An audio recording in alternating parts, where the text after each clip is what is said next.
got you niggas spoiling movies. Yeah. Brandon Collins, That's me. and Justin Brown for your movie needs. Medium popcorn. Woo! You haven't seen it, well, we're gonna spoil it. Spoil it in your face. That's your warning. So if you get pissed, it's all your fault. Woo-hoo. Woo-hoo.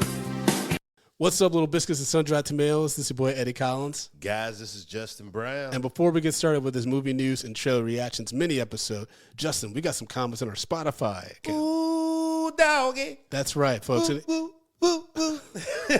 You can leave us a 5-star review on your favorite podcast application. Leave us a comment. We will read it on the show. Or you can go to Spotify. They now allow you to post comments on episodes, and we'll read those on the show as well. So a recent comment we got was from our Heavyweights episode from Courtney Akana, who wrote, "It was a great episode for another childhood classic. I agree with both of you that the lead is obviously Jerry, but Josh had the charisma of a lead. And I also agree that the third act not only lacked in Ben Stiller's absence, but also was nonsensical with the whole competition. Stiller being out of his mind from the jump not only saved this film, but made it a classic it is. I give it a large popcorn." Full-heartedly agree. Heavyweights is made because of Ben Stiller. Like, it's a classic comedic performance in our eyes. And then Kevin responded to our theater camp episode, who wrote, "Great quirky movie with some wild, intriguing performances, niche view into a world I knew nothing about. I knew you were going to say vitamin C, laughing emoji." That's right. As we go on, we remember. Please stop. Let's just stop that right there. I do want to shout from our Fall Guy episode. And folks, I know there's been other comments in the past. We will continue reading future ones because there's some of you folks that have been engaging on the Spotify for a while. But Kevin wrote in regards to the Fall Guy episode about Ryan Gosling, because I forgot I said this. He said, "Landon, my name is Brandon. Oh, God." Because I said that about the Walk to Remember movie, how the main character's name was Landon. And I got all like, oh, shit. Anyways, and he said, fun movie, and Gosling is just so likable. Always glad to see Winston Duke in anything. Enjoyed the meta-ness of the movie. Stunt Dog was great, but hey, I love dogs. Fair. So, again, folks, if you go on Spotify, you can leave a comment. We'll read it on the show. We appreciate all the love and support we get on the various platforms. Just keep commenting, posting 5-star reviews. It all helps. And if you really, really love the show and you have the budget, consider subscribing to Patreon, patreon.com/mediumpopcorn. We got $2, $5, $10, $15 packages. It all supports the show. It's a beautiful time over there. Indeed. You know, we talk to fans and all that good stuff. Come be part of the family. Come be part of the Patreon family. Yep. But we're going to jump into some movie news. Justin, anything from our last, since our last movie news and trailer reaction episode that popped out of you that's happened recently that you're like, oh, shit, that's in the news? I feel like you're leading me somewhere, but I don't know where. You got to talk about this shit. Okay. All right. Well, I'll start us off. God damn it. By talking about Entertainment Weekly did a cover story on Daredevil Born Again, which is which initially was believed to be completely separate from the Netflix's Daredevil, but after a creative overhaul, the show will now feature the return of the actors who were originally going to be in the Disney Plus revival, and a story which harkens back to the Man Without Fear's previous adventures. Charlie Cox, who plays Daredevil, said, "The first day on set with Deborah, myself, and Eldon was really special because that scene was written like a scene that we were reminiscing over old times and all things we've done. And it just so happened that we shot that very early on, and we hadn't seen each other for years. I mean, maybe not years, but we certainly had been together, the three of us, for a long time. Yeah. So there was really literally no acting required. The conversation we were having in the green room was the same conversation we were having in the scene, pretty much."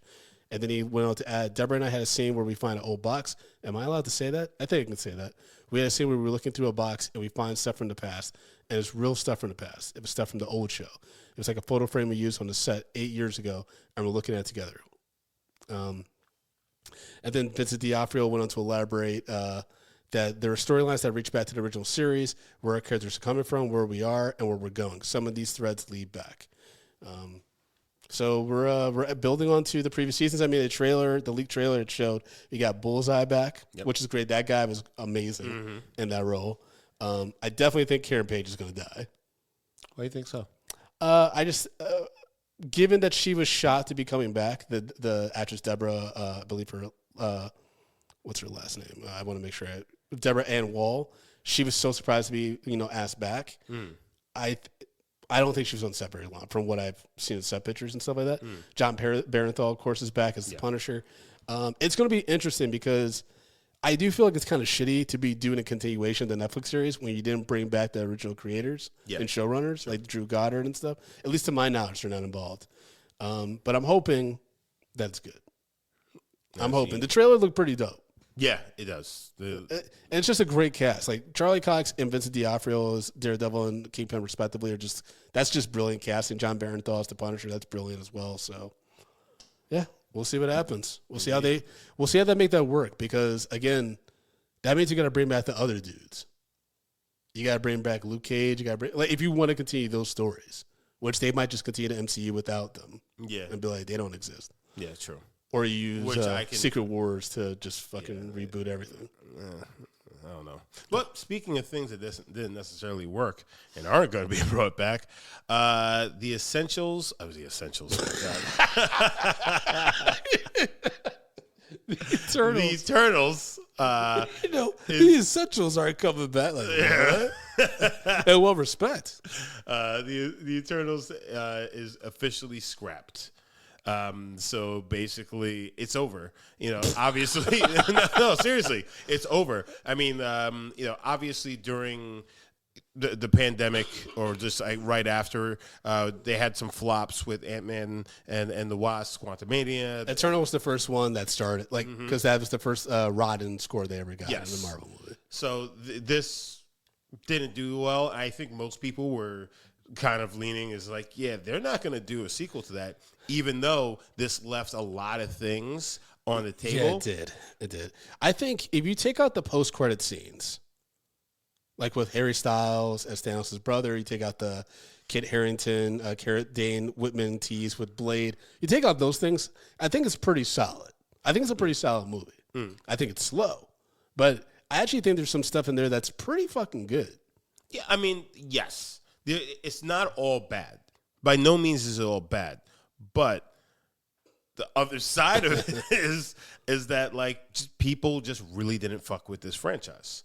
Yes. What they were trying to create. And, at that point, sometimes you just got to cut your losses. I think probably some of the characters will reprise those characters in different films, like maybe Secret Wars or somewhere down the line. But as far as a full-on Eternals movie, that is done. Yeah, that ain't happening. But what is happening? Surprised. Yeah, me neither. I mean, bring back Gemma Chan though. Mm-hmm. You gotta bring her back. Selma, spoiler alert, she ain't coming back because she dead. But Angelina Jolie's still alive. That's true. In the MCU. But she got dementia, right? Yeah. Her character's going crazy. Yeah. That was kind of hot. When she was going crazy and trying to kill them. She won't remember what's going to happen. Oh, Jesus. Yeah. Speaking of what is happening, Chick-fil-A is apparently moving into the entertainment space, but plans to launch a slate of originals on its own streaming platform. That's right, folks. We got Peacock, and now we're getting Chick-fil-A. Deadline reported that the fast food firm has been working with a number of major production companies, including some of the studios, to create family-friendly shows, particularly in the unscripted space. It is also in talks to license and acquire content. So I feel like this, if they're going to do this, they do it's going to be like Hallmark kind of films, and really Christian films and things like that. Like that would be a platform for that kind of stuff that they even probably play at Chick-fil-A. So they have content flowing at Chick-fil-A to keep people in those seats for longer, as they're watching a meal, keep those kids seated, and then, you buy more product. Maybe. I mean, yeah, they got to incorporate it somehow into the chicken sandwiches, right? Oh, well, no, it's also free advertising for all of their stuff. Oh God! Just imagine you trying to watch a movie. Product placements. Trying to watch a movie and then fucking Chick-fil-A chickens keep popping up and shit. No. How much is cows? Yeah, eat more chicken. Yeah. Yeah, but the cows saying eat more chicken, not burgers. Oh. Yeah. That whole campaign. Yeah, I hate that. Yeah. I wonder how much they're going to charge for the subscription service. Be like $2 in the pickle. What the fuck? Anyways, yeah, no, we'll not be downloading that one. yeah, fuck you. Even though I might end up doing a show for. Yeah, right. Imagine I'm like, yeah, where can we find your show, Brand? I'm like, on Chick-fil-A. You never know. That's probably going to be my hubris now. That's going to be what happens to me. What else in other news, speaking of crazy things that are going on in the world, Jack Black and Paul Rudd are basically circling a reimagining of the horror film, I don't know, of the film Anaconda. Yes. We're talking about, Jon Voight, Jennifer Lopez, and Ice Cube. Yeah, Ice Cube. And now we're looking at possibly Jack Black and Paul Rudd. Now, they're saying that the plot may be centered around, a bunch of guys trying to remake their favorite horror movie. The potential log line, according to sources, is it involves a group of friends facing midlife crises who are working to remake their favorite movie from their youth. They head to the rainforest only to find themselves in a fight for their lives against natural disasters, giant snakes, and violent criminals. It's unclear who's playing who, but one source said Jack Black would be playing an erstwhile director, a man stuck in his job as a wedding videographer, while Rudd will play an actor who did a stint on a cop show, but has seen his Hollywood days slipping further and further away. Another source said it was the other way around. Either way, that sounds great. Get Adam Scott in there from Party Down, and we got some crazy shit going on. But I mean, it's going to be directed and written by Tom Gormakin, who did the meta Nick Cage movie, The Unbearable Weight of Massive Talent, which was hit or miss for me, but he can do meta. And so there's a world where they can get either J-Lo or Ice Cube or even Jon Voight's crazy ass to come back and be a part of this. If Jon Voight came back, if Jon Voight came back, did that character like method, and then he gets eaten by a real snake, that's fucking comedy. It wrote itself. Yeah. It wrote itself. But like, there's a world where this could be really funny. Like, I always think it's funny when people try to remake their own favorite films. Like, did you ever see that movie Be Kind, Rewind that also starred Jack Black with Mos Def? And they try to remake like old classics because they destroyed all the VHSs and shit. Like, it could be funny like that, but like more violent. Yeah, I mean, it would be like this is a very dumb idea, but I'm here for it. Yeah, and Keisha, one of our Patreon subscribers, is in the chat. Wrote, I definitely watched that movie. It sounds like it'd be really funny. I agree. Yeah. I agree. I think you get the right script and you get the right cast, that could be a real hoot, as the kids would say. A real hoot, nanny. Speaking of being a hoot, Ted Lasso is apparently coming back for season 4 with options picked up for 3 core cast members who are Hannah Waddingham, who played Richmond owner Rebecca Walton, Brett Goldstein, who played Roy Kent, and Jeremy Swift, who played Leslie Higgins. Other cast members are potentially in talks, and Jason Sudeikis has given his blessing. Now, a lot of people are surprised by this and like, oh, they're coming back for season 4, but they always hinted that they were leaving the door open. It's just not necessarily sure if Ted Lasso is going to come back. Yeah. Because I think that character kind of wrapped up pretty well, but the show is called Ted Lasso, so it'd be weird for him not to show up. But yeah, they would have to change I don't know. It's kind of tough because it's like the reason why the Friday Night Lights movie never took off. Yeah. Because it's like, all right, well, you gave Coach Taylor a great ending where he goes to Pennsylvania to be with his, supports his wife and her move. So for him to revert back to Texas football, it's kind of like, well, you need to have a pretty big reason why he's making that shift again. Because that opens up a whole, because then they almost break up because she was like, I want to move, I want this dean job. And he's like, well, I'll coach Texas football. That's what I do. He does that breathe. Yeah. And I kind of want to rewatch that show. So do I. It's on Netflix, right? I don't know. I think it's still on Netflix. It's so good. Paula, I think she doesn't get it. She's just like, is this what like American high school is like? I'm like, no, Paula. But yes. Well, that's what Texas high school is like. That's true. That's very true. I mean, I could see her like just not getting the whole football culture. It is really weird. Yeah, it is. But yeah, I feel like I want to force Tati to watch it from the beginning because she's a cheater. She only started watching it season 4. Oh, did she? She literally she was like, oh, Michael B. Jordan's on this, and then she just started season 4. She didn't watch. She just said fuck it. Well, and there's so much good story. Well, here's what's wild though is you can kind of like jump in season 4 and you don't have much to catch up on. Like you can kind of like figure it out. Yeah, you can figure it out. Remember, it's kind of a reset because he's going to a new school anyway. They both at new schools, so you're kind of like, all right, I can kind of guess like what happened there. They bring back some of the old players, but not a lot of them. I mean, Riggins always stays around. Yeah. The only thing with season 4 and 5 is like, I didn't realize that was it Landry? Landry was a year younger than Luke. I never realized that he was younger than Luke. I thought they were the same age. But, it's still a great show. Still a great show. And yes, Michael B. Jordan is on the show, folks, in case you're like, wait, why would Tati watch season 4 and 5? Because those are the seasons where Michael B. Jordan's like the lead. Michael B. Jordan's going to break up your family. I feel like he is. I feel like I saw him do that interview with that chick that that scorned him when he was in school and shit. I feel like he's going to get word. Michael B. Jordan and I are going to get in a room where he's going to get word that I talk shit about him, and he's going to intentionally try to fuck my wife. I have a feeling that that's like the world I'm potentially living in, because I'm getting closer and closer to spaces with Michael B. Jordan. Well, speaking of torn apart families, Ben Affleck and J-Lo, if you don't know already, are officially calling it quits. Yep. Oh, and but if we're going to laugh at their pain, which it seems like the whole world is. I mean, did you see those Amazon movies she made? Well, yes. Those were fucking crazy. Yeah, god awful. They were really bad. Yeah, they're really bad. The documentary wasn't bad. They actually had me rooting for them a little bit. Yeah. The documentary, the movie, the movie is terrible. The movie's god awful. It's a long music video. It's so bad. But the documentary actually, I was like, oh, they kind of actually like each other. Yeah. So it's sad. It is a little sad, like, because you're doing a full circle thing. I thought they would make it, but nope. Why did they? Nope. Well, I mean, if you want to make it even more like heartbreaking, Ben Affleck gave J-Lo a engagement ring, obviously, and on the ring he had engraved "not going anywhere." Guess that really didn't stick. Yeah. It's tough. It's really tough, and it's never fun or funny when somebody breaks up. But she filed us divorce papers on their anniversary. Yeah, that's gangster. But also, J-Lo, this is her 4th divorce. Yeah, right.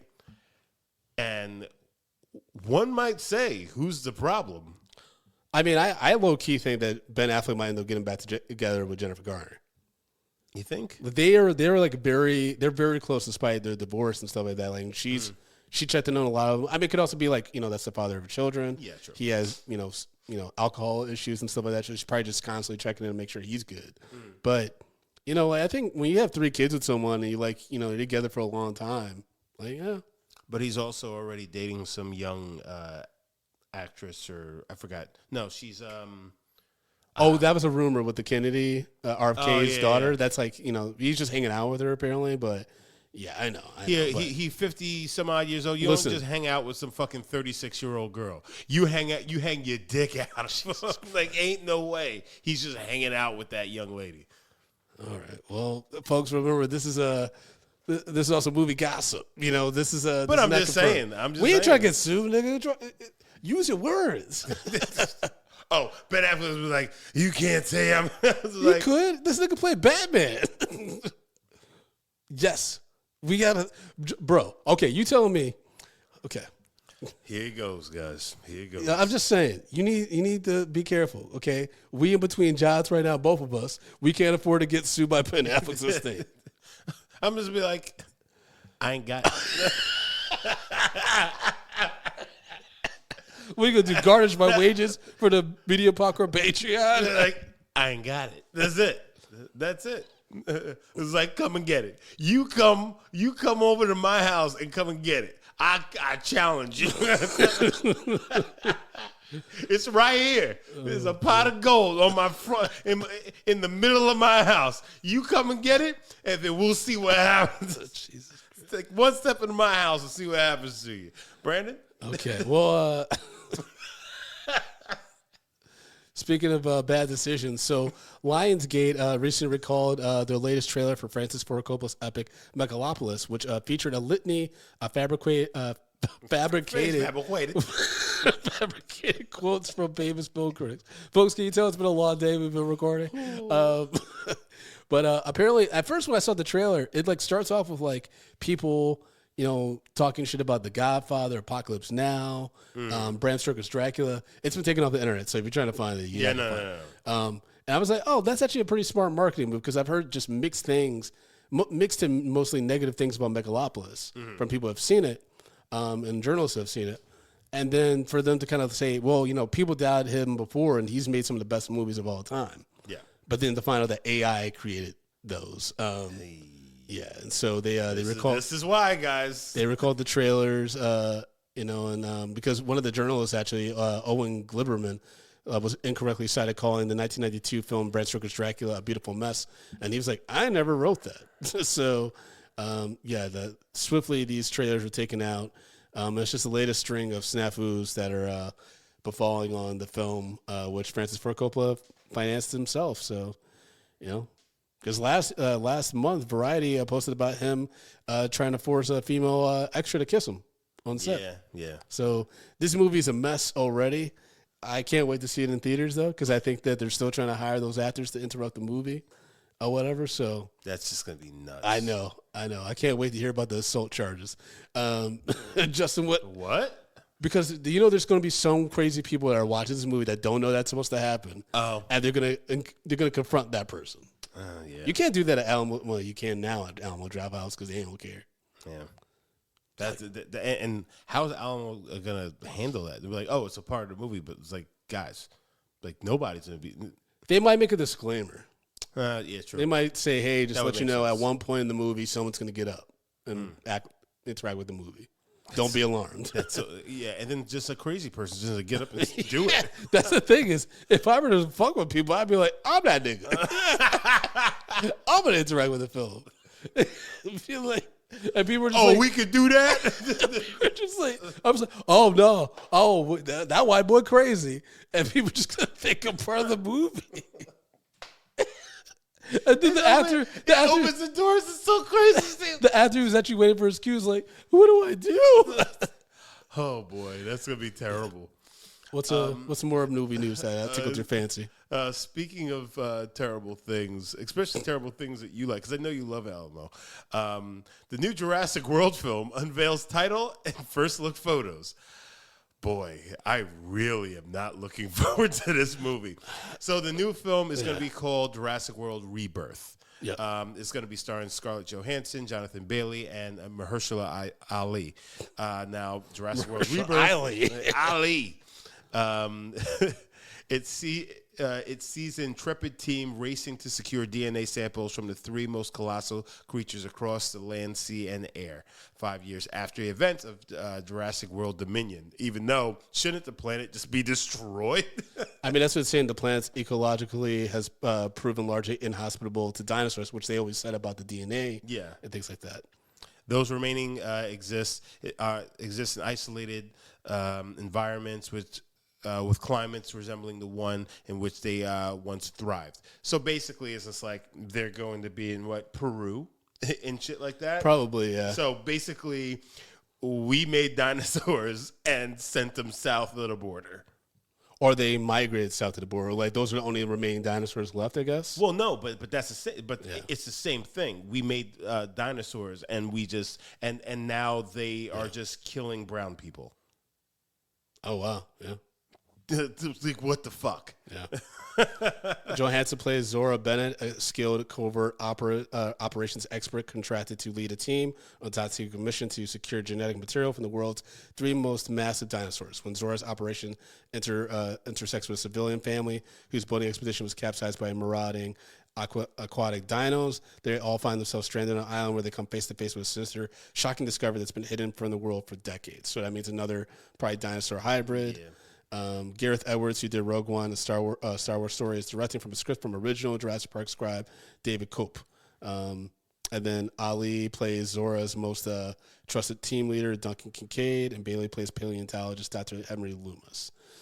Interesting. Jurassic people know, like, if you listen to the show for a long time, you know that Jurassic World: Fallen Kingdom and Jurassic World: Dominion are some of the worst sequels I've ever seen in my life. Jurassic World Rebirth, to be honest with you, doesn't inspire a lot of confidence, but I'm a huge Jurassic Park fan. I'm going to go see this movie regardless, but I definitely think this is one of those franchises when people talk about the MCU losing steam or other franchises like, Indiana Jones losing steam.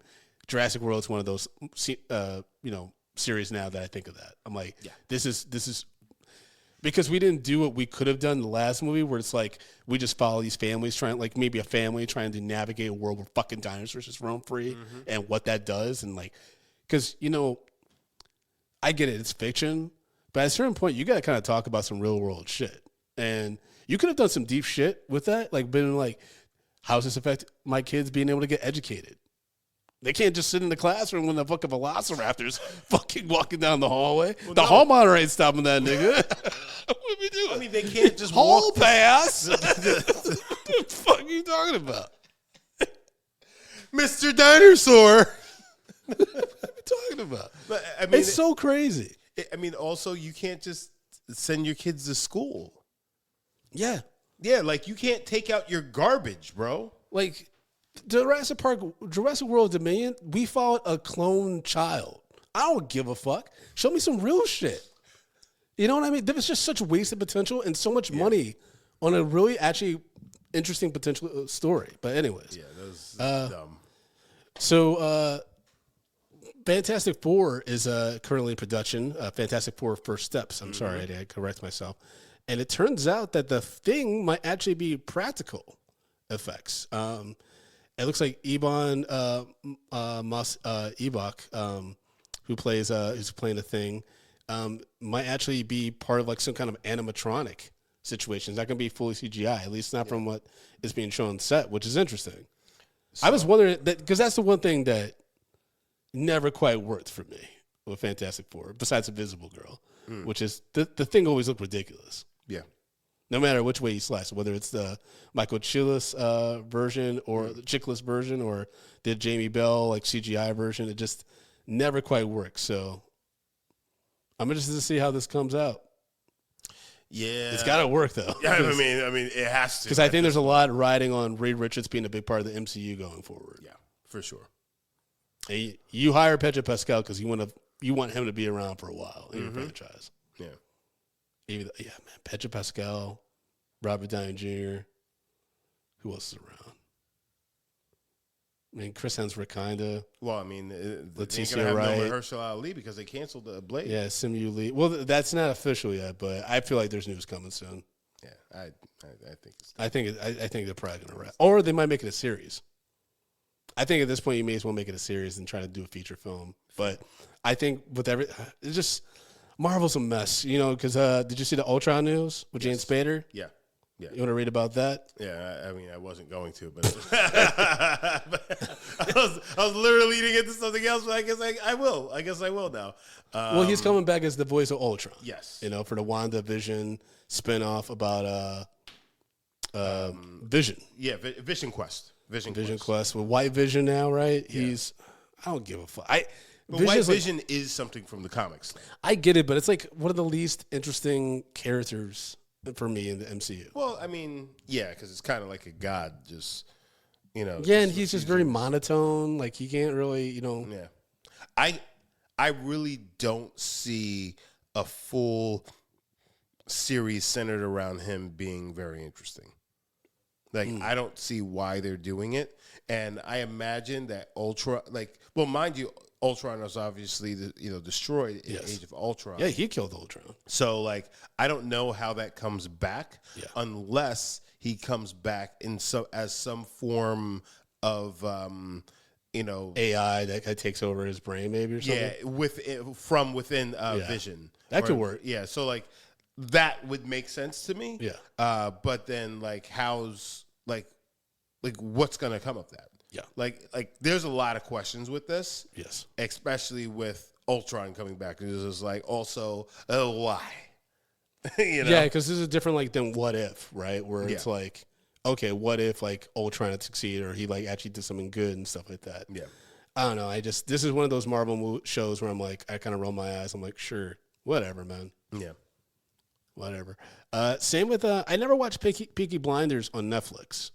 I've heard good things, but I haven't watched it myself. But they're getting a movie now. I wasn't interested at first, but now they added Barry Keoghan and Rebecca Ferguson. So now I'm kind of like, okay, do I have to get into Peaky Blinders? Because Barry Keoghan, I think, is one of the most interesting actors. Like he and Lakeith Stanfield do such weird shit. Yeah, that I'm kind of like, I'll watch anything you do, except Book of fucking. No, but Book of Eli. Despite folks, our review's coming out at some point.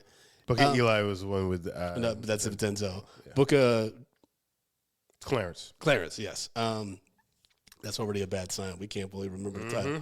But he wasn't bad in it. No. It's just the movie kind of failed him. Yeah. He's had some hits and misses, more misses of late. Yeah. But nonetheless, he's a very interesting actor, and so is Barry Keoghan. And he gets to speak in this like Irish accent in this one, so I'll check it out.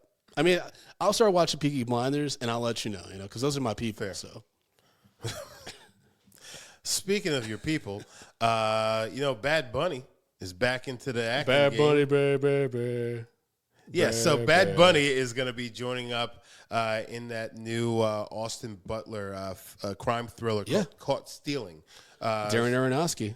So this film is it follows Butler's character Hank Thompson, a burned out former baseball player, and he's unwittingly plunged into a wild fight for survival in the downtown criminal underworld of 1990s New York City. Now it's unknown who Bad Bunny will be playing in this film, but I imagine it is going to be somebody in Spanish. Yeah. It's interesting. I actually there's some casting calls for extras and stuff on this. Yeah, I see it a lot. It'd be interesting because Darren Aronofsky hasn't gone really gritty. Like Requiem for a Dream was pretty fucking gritty. Mm-hmm. It'd be cool if he kind of returned to those roots. Yeah. But it'd be wild if he got Austin Butler his Oscar after directing the dude Austin Butler who got beat by. Because he directed Brendan Fraser in The Whale.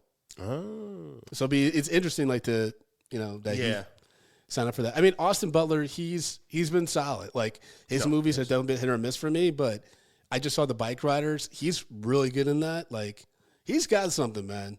No, listen, and guys, you guys know I'm not the biggest Austin fan. I thought you were about to say Austin Powers. Yeah, I know.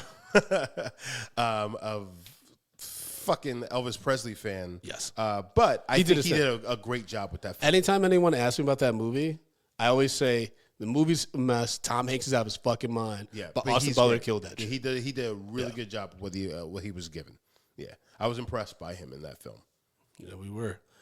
All right, so now we jump into a news segment, folks, for our movie news and trailer reactions called #Black Actors. I'm rooting for everybody black. Oh, okay. Because I was gonna go #Black Actors.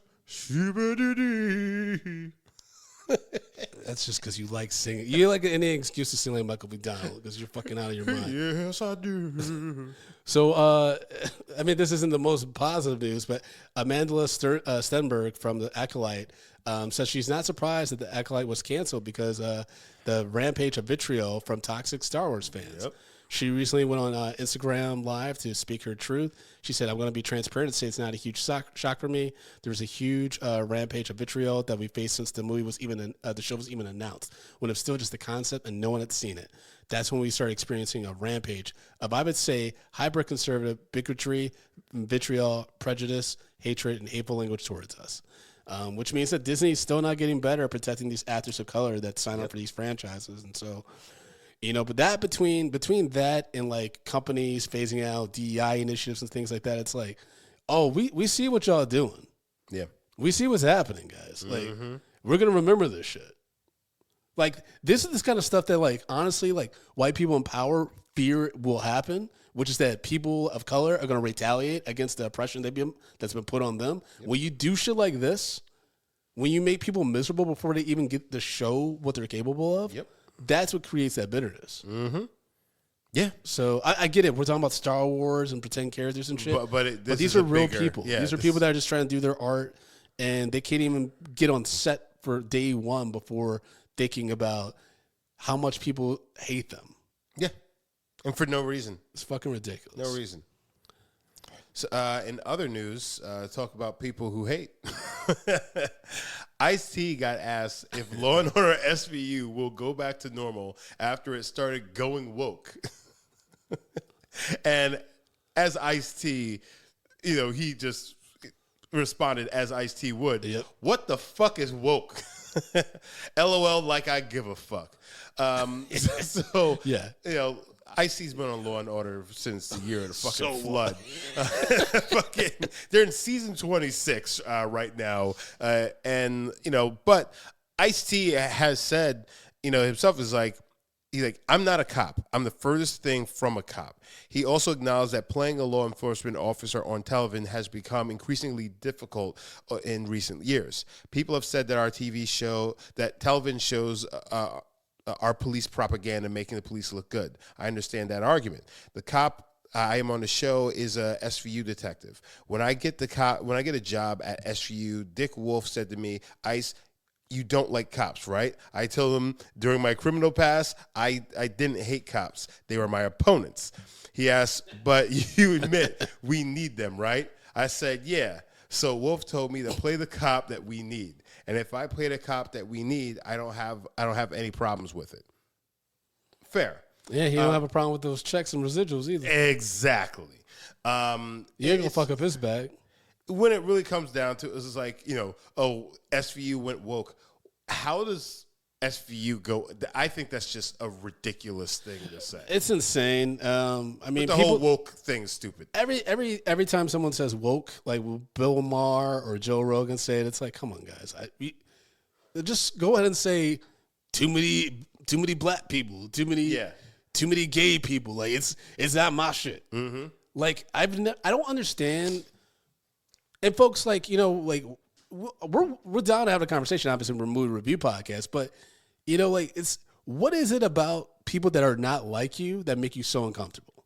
If they're not bothering you, if they're not inflicting harm on people you or your family love and shit like that, who the fuck cares? Just let things happen. Because I'll tell you why, Brandon. Because they don't want to have to explain to their children that there are different kinds of people on this fucking globe. There are black people, there are gay people, there are men that love this that love another man, a woman that loves another woman. They can't have that conversation with their children because children's little minds can't comprehend that there's different kinds of people on earth. Yeah. That's what all it is, Brandon. They want to preserve their innocence. Yeah, we preserve their innocence. Meanwhile, there's abuse and hunger at home and shit like that. It's like, hey, I don't care if our neighbor's gay. When are we going to have substance? Can we get at least a salad in this house? Like, come on, Dad. It's like, hey, I can't count to 4, and I'm 8. Like, he's like, Daddy, I think maybe things could be a lot more positive. You stop bringing home Seagram's gin every night. Yeah, right? Hey, Dad, maybe you should stop beating Mom. Like, what about that? Worry about your fucking house. Yeah. But, that's besides the point. Yeah, we took a left turn here. But. It's just because there's so much going on right now, obviously with, the big overarching fucking thing going on with, the election and everything, the DEI hires and everything. And then you have all of Ford and all these companies just like, yeah, we're backing away from that. So you're just basically giving into bigotry. Yeah, there's people blatantly saying if I see a black pilot, I'm going to think that they're not qualified to be a pilot. It's like, nigga, what do you think pilots do?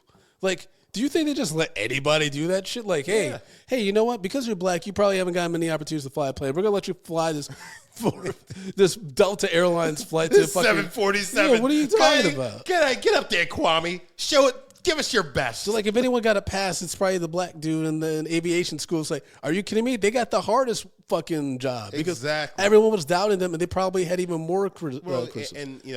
And folks that live like that, they don't think that that's what happens. But the people of color who are in these positions, they actually got probably more scrutiny. So, and I know that because I experienced that myself. Yeah. Why are you going so hard at me? We're in a musical play. Brandon, we're in the job market right now.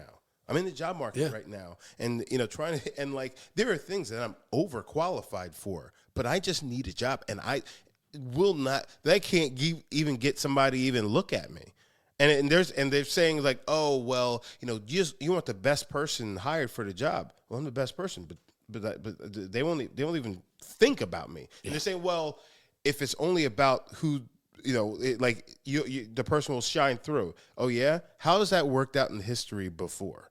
Because when it comes down to if I have the same qualifications as some guy named Paul, or wherever, and he's a white dude, and it comes down to it, typically Paul wins out because they feel more comfortable with Paul sitting in that office than me, and that's just. And your last name was Brown, and you are Brown, so it's I know 2-4. Yeah, like what? Browns. Speaking of Browns, who have a very strong legacy, who are no longer with us, we recently passed the 4th anniversary of Chadwick Boseman's tragic death after his battle with cancer. You lost me on that one for a second. I know, battle with death, like he's fighting death. Browns? I was just like, what? I know. I try to do the segues, and sometimes they don't always land. They work. I know. They don't always work. But yeah, he got shouted out by his Marvel family, Lupita Nyong'o and James Gunn, sharing memories of him, and a lot of social media love was shown for Mr. Boseman, including from our account. His talent is still very much missed. I think it's a huge void. I think in cinema right now, and it's really tragic to think about what he could have done after he was just getting started. So rest in power, King. Indeed. Yep. 2 trailers came out since our last mini episode that are worth talking about. The first is Kraven the Hunter, the Aaron Taylor Johnson adaptation of the Marvel villain. It showed some shots now of the Rhino. Sony's trying to do that character again. Yeah. I think you got Chameleon in there. Mm-hmm. Or is that Scorpion? I'm not quite sure. Yeah. I guess my big question for this was, what the fuck is this? Yeah, is he lying, man? He has superpowers, right? What the fuck is this? Yeah, because they make him like superpowered, right? Almost, pretty much. That's not the Kraven I know.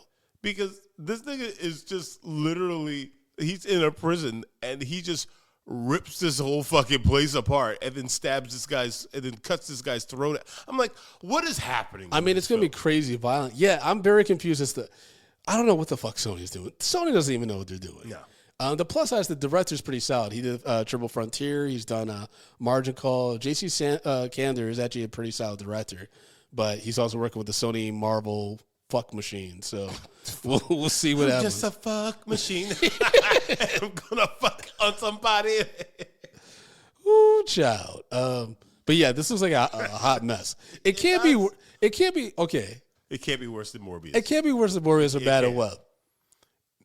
But Sony's given us some of the worst comic book movies of all time. They have. It's laughable how bad the movies that they've put together have been. Yeah, but it's also laughable about how low the expectations are for a movie like Kraven the Hunter. So it actually could surprise us to be fairly decent.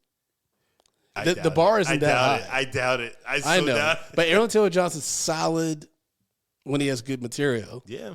It's a decent director. Do you think there's going to be good material, though? No, I think the Rhino look like dog shit. The Rhino look terrible. I don't know, man. I try to stay positive, but I also don't want this, low-key, I don't want this to be a hit because Sony, I think, will get the wrong idea and be like, oh, now we can take Spider-Man back and do our own thing. Well, you see what they did with fucking Tom Hardy. I don't know why I'm forgetting all his fucking movies. Venom, yes. Yeah, but Venom movies are hits. Yeah. That's the problem. I mean, well, the first one was good. I thought the first one was decent. I thought the first one was decent. The second one was absolute fucking, garbage. Hot garbage on the. Yeah, I don't like any of them. I just think Venom doesn't work as a movie titular character. That's just me, though. Yeah, it's better the way he was written, but I mean, but that's why they're doing the things that they're doing. They're just like, oh, we could make this work because look what we did with Venom. It's just like y'all fucked up. Y'all fucked up. That's what you keep on doing too. Keep fucking up and see what happens.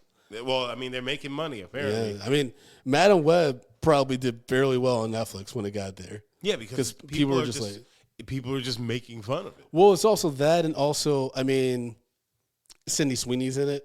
and she's pretty popular right now. Yeah. So that definitely helped. And remember, they have that scene where she's just doing CPR and pumping up her boobs. So it's just such a crazy movie. That movie is so fucking wild. Like, the fact that they got into post-production and, like, editing booth and, like, lock it in. Like, that's so crazy. It's the one, guys. And the last trailer we watched was the threequel to the Sonic the Hedgehog series, Sonic 3, which introduces Shadow the Hedgehog, played by Keanu Reeves. Mm-hmm. So we got Keanu Reeves and Idris Elba both in the Sonic universe. Yeah. And of course, Jim Carrey's back as Robotnik, a.k.a. Eggman. And he's actually playing Robotnik and Robotnik's father, which is an interesting twist. Now, you're rolling your eyes. I imagine you thought this trailer was corny. I thought it was corny, too. But at the same time, when you see these movies, for me, the trailers always look corny, and then I see the movies, and they're actually a lot of fun. Well, the crazy thing is, like, it actually looks great. Mm-hmm. Like, you know, the effects and such like that. I actually think that it looks pretty great. And the funny thing is, as I'm sitting, I was watching this, I was just thinking, it was like, Jackson's gonna like this. Yeah, it's for kids. Yeah, no, but it's just like, because, like, you know, Jackson has friends who they're big fans of Sonic and things like that. Did you watch the Knuckles series? No, I didn't. It's cute. It's cute. It's fun. It's weird. Yeah, yes. Idris's Knuckles is one that, like, I did not see that happening. Like, I didn't see that match with that character. I always was like, who would voice Knuckles? It wasn't Idris. But Knuckles is weird, man. And this universe, Knuckles is he does some really wild shit, dude. Well, I mean, in this trailer, he's like, we're not gonna fight him. He's like, I want to fight him. Yeah, he's the fucking Ralph Rocky of the group. When it comes to Three Ninjas, Ralph Rocky? He's the Rocky of the group, right? Rocky is the one who was like, oh, I'm going to fight everybody. Yeah. Yeah, he's fucking crazy. But Shadow was taking them all to church. Yeah, he bust that ass. He was like fucking zooming in and shit like he's fucking Nightcrawler. Yeah. Very Nightcrawler. I never was like I think I moved past Sonic games by the time Shadow got introduced. Yeah. So I know a lot of people were big fans of Shadow, and I saw a lot of excitement online. So I'm actually kind of intrigued because I'm like, I don't know enough about the character. So I'm actually, for the first time, I'm going to completely blank on a Sonic character. So I'm kind of like, and Keanu's doing the voice. I'm like, maybe it's worst things that could happen to me. I'll throw on the Sonic movies and see what Jackson thinks about it. Yeah. One of these days, Jackson's going to do a review of a film. Oh, that'd be cute. It's not going to be anytime soon, but eventually, I know he's going to. I'm going to bring him on, for the kids' review. Anticipation for that, everybody. Folks, as always, you can follow me at Frodo_Blackinson on Threads and Instagram. You can follow the show at Medium P Podcast on all social media platforms. And Justin P, want to follow you as well, support the show financially. What can they do, my brother? Guys, you can follow me at JBrownDidIt on all the social media platforms. But you can also support this show on Patreon. Patreon.com/Medium Popcorn. We have $2, $5, $10, and $15 packages. Come see our packages. Our entire backlog is on Patreon. Come see our packages and our backlog. Patreon.com/Medium Popcorn. Yes, check out those. You set me up. No, I just said what I was supposed to say. Guys, that's it. If money's tight, leave us a 5-star review in your favorite podcast application, or like we said earlier in the show, you can leave a comment on Spotify. We will read it on future episodes. All that good stuff. But again, patreon.com/Medium Popcorn, where you really can support the show. You know you love me, baby. Beat him. Don't beat your baby with a lead pipe. Why would you have a lead pipe? This is a 1952. Why are you so old sometimes? Why are you so old? No lead back there for me to beat you with? You think I have lead pipes in my house? You think I can't find a pipe to beat your ass with? Why are you're like, I can't get a job. Maybe stop threatening niggas on a podcast. Patreon.com/Medium Popcorn, y'all. Help Peace. us.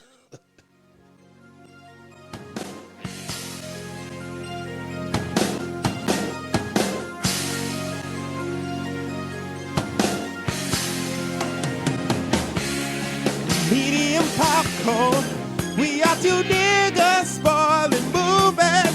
Yeah. Brandon Collins, that's me, and Justin Brown for your movie needs.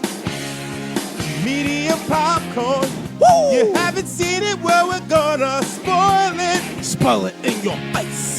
That's your warning. So if you get pissed, it's all your fault.